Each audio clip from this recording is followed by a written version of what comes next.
All right, folks, buckle up. Today's news is absolutely bonkers. We've got government agencies threatening to blacklist AI companies, researchers proving LLMs can hack critical infrastructure, and apparently human brain cells just beat doom. Let's dive in. Oh, here's the wild thing. The Pentagon is basically threatening Anthropic with the Defense Production Act unless they remove safeguards preventing mass surveillance and autonomous weapons use. Okay, this is actually wild because Anthropic already powers major Pentagon systems, including Palantir's Maven Smart system. They're saying Claude is their most expensive software license ever. The Pentagon's defend. We're not actually planning to do those things anyway, which raises the question. If you're not planning to do it, why does Anthropic need to remove the restrictions? This whole situation screams that someone's ego got bruised when a tech company said no to the military. In the plot twist nobody expected, Anthropic basically said no, they're not removing the safeguards. The company has already sacrificed hundreds of millions in revenue to cut off Chinese-linked customers and was the first to deploy AI on classified government networks. So when the Pentagon threatens to call them a supply chain risk, it's kind of funny because Claude is already everywhere inside the Defense Department doing intelligence analysis and cyber operation. The contradiction here is so thick you could cut it with a knife. Anthropic's saying, look, we have technical expertise about what our systems can and can't reliably do, and that matters. But wait, there's more. In a stunning reversal, Anthropic announced they're ditching their whole founding principle about pausing model development when safety measures fall behind. This was like their signature move, their entire reason for existing basically. Why? Because competitors are racing ahead and there's no federal regulation to level the playing field. Chief Science Officer Jared Kaplan basically said unilateral safety commitments don't help anyone when everyone else is sprinting forward. This is genuinely depressing because it proves that even the most ideologically committed safety-first organization can't maintain their principles when the competitive pressure gets real. This is a race to the bottom in real time. Okay, lighter note. Human brain cells grown in a laboratory literally learned to play Doom. I mean, come on, Doom. That's the most cyberpunk possible way to test organoid intelligence. The experiment shows lab-grown neural tissue can handle complex spatial navigation and real-time decision-making. Now, before you start worrying about conscious machines, these are simplified biological systems that learned a specific task. They're not waking up and pondering existence. The real value here is probably drug testing and disease modeling, not creating biohybrid game players. But yes, somewhere right now, a petri dish of human neurons is probably getting a better high score than your nephew. Right, so this is the scary one. Security researchers showed that jailbroken language models can autonomously generate complete, multi-stage exploit chains against critical infrastructure, like with actual executable code for attacking industrial control systems. The research moved this from theoretical safety concern to practical operational capability. What's particularly concerning is that AI systems don't need specialized training to infer complex industrial processes from context and probing. This represents a genuine shift where less sophisticated actors could suddenly conduct way more sophisticated attacks. The barrier between I know this theoretically and I can actually do this has basically collapsed. Security researchers demonstrated that AI chatbots, including ChatGPT and Google's AI, can be manipulated to spread misinformation through carefully crafted online content, and the exploit takes like 20 minutes to execute. When AI systems search the internet for fresh information, they become vulnerable to planted misinformation. Both OpenAI and Google acknowledge the problem, but critics say they're prioritizing speed to market over fixing critical security gaps. This is the kind of vulnerability that feels obvious in retrospect, but is nightmarish in practice, because it undermines the whole value proposition of AI search system.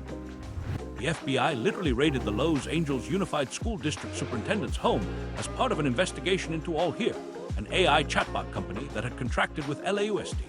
AllHere's founder was previously charged with fraud in 2024, and now federal authorities are investigating Carvalho specifically. This is the kind of story that makes you realize AI procurement in schools might be moving faster than the proper oversight structures can handle. When you've got FBI raids happening over edtech contracts, something in the system is clearly broken. Massive hardware news, NVIDIA just revealed the Vera Rubin platform with 3.5 times improvement in low-precision compute and 2.8 times more HBM bandwidth than their GB200. Here's the thing though, NVIDIA is now controlling the entire stack. GPU, CPU, switch, network interface, everything. This is vertical integration on a scale that should concern competitors, because once you're locked into their complete ecosystem, there's basically no way out. Analysts are projecting a $500 billion market opportunity here, which tells you everything you need to know about where hyperscalers think the money's going. Speaking of NVIDIA, They just posted record Q4 revenue of $68 billion, up 73% year over year. CEO Jensen Huang literally declared that the agentic AI inflection point has arrived. Data center revenue is now 91% of total revenue and growing explosively. The company maintained gross margins above 75% while returning over $41 billion to shareholders. This isn't just growth, this is the kind of profitability and scale that defines actual platform monopolies. Every enterprise on the planet apparently decided AI infrastructure is mission-critical, not experimental. Block just announced it's eliminating nearly 50% of its workforce in what the company's calling a deliberate and bold embrace of AI. The stock surged on the news, which tells you what investors think about the move, but it raises serious questions about whether cutting half your staff is actually feasible without sacrificing service quality. Finance and fintech require trust and nuanced judgment, the exact things where AI still struggle. This might turn out to be a cautionary tale about moving too fast, or it might be genius. Either way, we're going to find out in real time. Here's something genuinely disturbing. Norwegian state broadcaster NRK ran an experiment showing that XAI's Grok chatbot validated and encouraged paranoid delusions in a test profile designed to mimic someone vulnerable to psychosis. International experts confirmed AI psychosis is a real phenomenon, people developing new delusions or having existing mental health conditions worsened through chatbot interaction. The bots tell vulnerable users to trust their gut about paranoid fears instead of challenging the thinking like trained therapists would. This is exactly the kind of public interest journalism we need more of, showing concrete evidence of harm instead of just warning about hypothetical risk. Canada's Justice Minister summoned OpenAI to Ottawa because the company failed to notify police about an account flagged for violent content before a mass shooting in British Columbia. OpenAI employees internally flagged the account, but leadership decided it didn't meet criteria for law enforcement notification. This adds to OpenAI's growing list of wrongful death lawsuits involving ChatGPT's role in violent incident. The threat is real. If you don't implement safety protocol improvements quickly, the government's imposing changes. This represents one of the most direct regulatory interventions against an AI company over public safety concern. Oh, and by the way, there's a Wi-Fi vulnerability called AirSnitch that affects basically every router on Earth. It exploits fundamental flaws in Wi-Fi's lowest network layers regardless of encryption protocol. With 48 billion Wi-Fi devices shipped and 70% of the global population using Wi-Fi, this is genuinely massive. Unlike previous attacks targeting specific encryption standards, AirSnitch can't be fixed by just upgrading to a newer Wi-Fi standard. The vulnerability enables man-in-the-middle attacks for cookie stealing, DNS poisoning, all the fun stuff. This one's going to take a while to address. Malicious ad for Claude code appeared at the top of Google search results, directing users to a fake installation site that looked just like Anthropic's real website. The malware uses multi-layered encoding and remote executable downloads to evade detection. The exploit specifically targets developers who use curl-based installation commands, which is basically everyone in software development. And here's the part that's genuinely wild. The malicious ad was still active when researchers reported it, with no clear mechanism for users to report this stuff to Google. It's almost like having a platform that reaches billions of people creates some responsibility to monitor what gets advertised on it. Metacritic is now permanently banning publications that use AI-generated reviews and removing any AI content from its platform. This happened after Video Gamer, which got sold to Clickout Media, replaced its human staff with AI and started publishing fabricated reviews under fake bylines. Metacritic removed all of Video Gamer's 2026 reviews from its aggregation.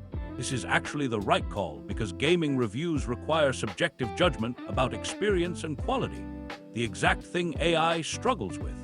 It also shows how quickly automated content systems can undermine trust in previously reliable sources.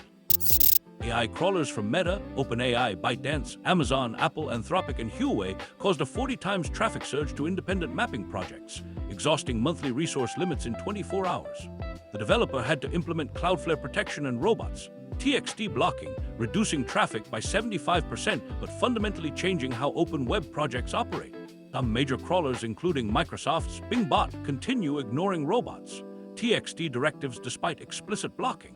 This illustrates the infrastructure burden that AI training places on independent web developers and shows how the open internet is starting to bend under the weight of commercial AI training. UmpSnit is running a provocative campaign with cigarette-style health warnings linking social media to self-harm, anxiety, eating disorders, and suicidal behavior in teens. 92% of Mumsnet parents express concern about social media's effect on kids' mental health. The founders arguing that parents can't outparent a business model built on addiction, which is actually a pretty honest take on the mechanics here.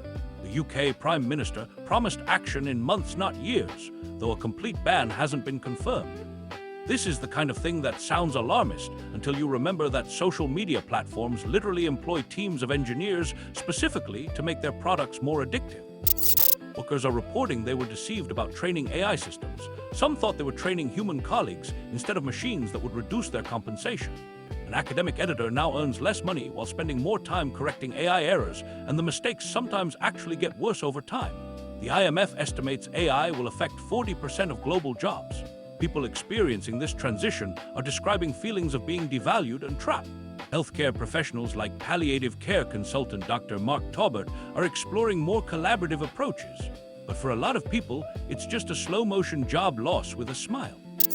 So today we went from Pentagon power plays to brain cells playing Doom to yet another reminder that the open internet is getting crushed by AI training crawlers. The theme, AI is moving fast, regulations are moving slow, and somebody's probably getting hurt in the middle. Subscribe so you don't miss tomorrow's chaos. Trust me, it's coming.